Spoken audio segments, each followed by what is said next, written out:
Today's announcement is another major step forward in Winnipeg's largest, most expensive, most complicated capital infrastructure project in our city's 150-year history.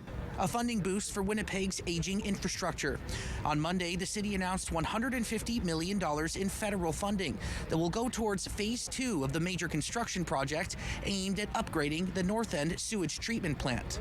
An additional $16 million of federal funding will be coming from a provincial stream for a total of $166 million going towards upgrading the treatment plant. It does treat 70% of Winnipeg's wastewater, and it's critical to help in protecting the health of our rivers and Lake Winnipeg.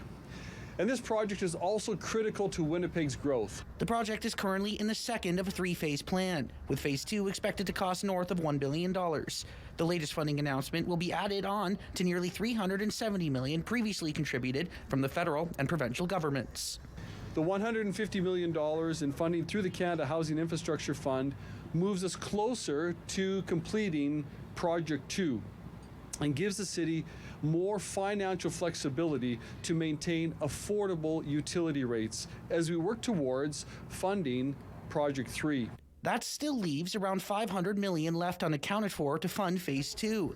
The province says they will be making an additional financial contribution, though they were non-committal as to how much, citing previous funding contributions when asked about the amount.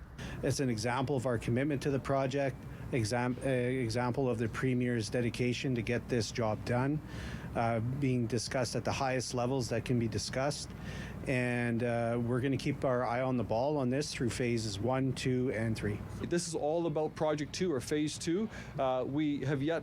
We're already talking as three levels of government about Project 3 and the need to fund Project 3. Those are discussions that are still happening. Current estimates for all three phases is approximately $3 billion, with a completion deadline of 2030. In Winnipeg, Eddie Huband, City News.